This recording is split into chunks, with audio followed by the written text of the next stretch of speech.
You will fail your way to greatness.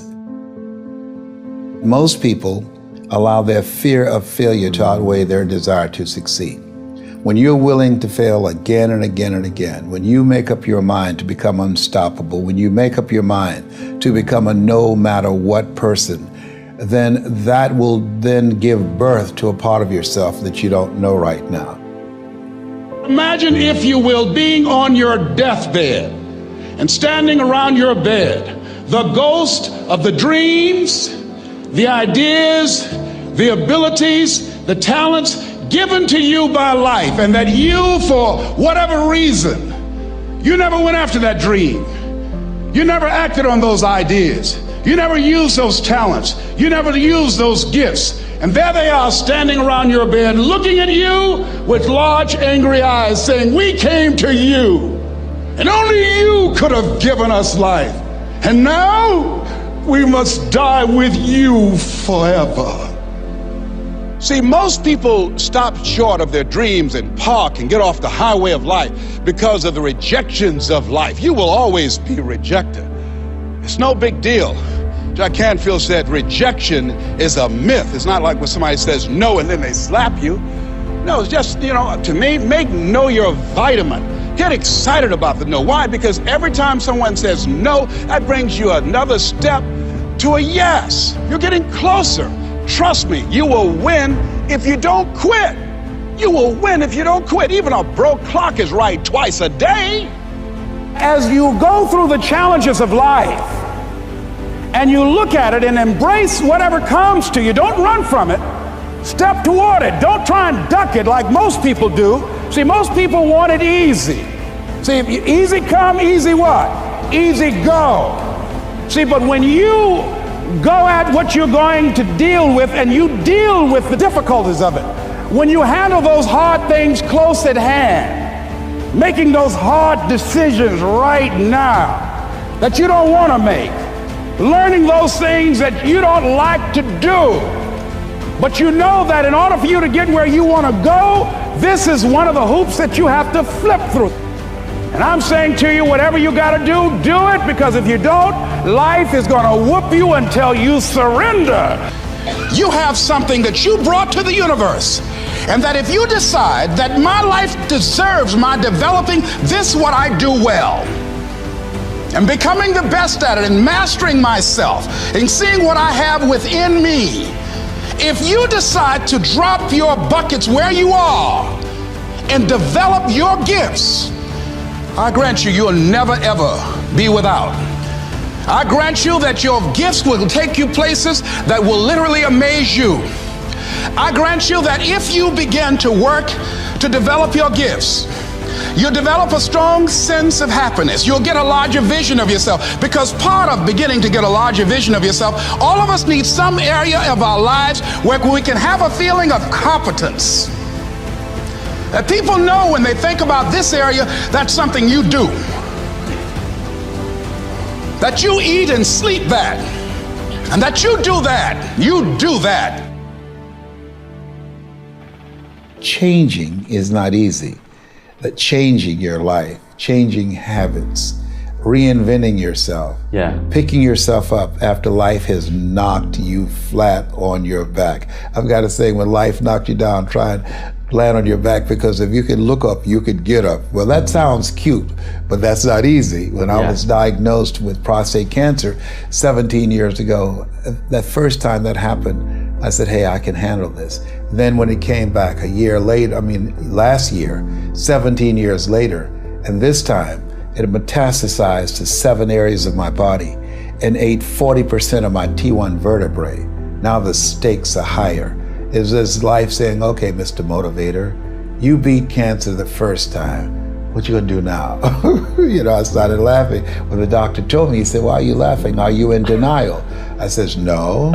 I said, I feel like Mother Teresa. He said, what do you mean? She said, Lord, I know you know how much I can bear. I just wish you to have so much confidence in me. I said, the stakes are higher. So I've got to dig in and got to fight more, because at the end of the day, life is a fight for territory. And once you stop fighting for what you want, what you don't want will automatically take over. And so it's a fight, it's a challenge in life every day. And what we have to do is embrace it. What we have to do is see it as a project to be worked on. In life, you will always be faced with a series of God-ordained opportunities, brilliantly disguised as problems and challenges. And so I see even cancer as a gift, as a God-ordained opportunity. If you died today, what dreams, what ideas, what talents, what books, what music, what leadership, what voice will die with you? There are a lot of people who are biting their fingers in fear that they might lose their jobs. But there are few people who have decided within themselves, I'm going to make it. Some people aren't waiting to be cut. Some people are moving on their own because they feel within themselves, I've got what it takes to make it. They're not afraid about tomorrow because of how they see themselves, because of what they feel that they deserve, because of what they feel that they can create for themselves. Because these people have decided, as they look at the future, as they look at themselves, there's a way. Where there's a will, there's a way for me to begin to create a way out of no way. And when you have that kind of consciousness, when you have that kind of spirit, nothing can stop you. Nothing.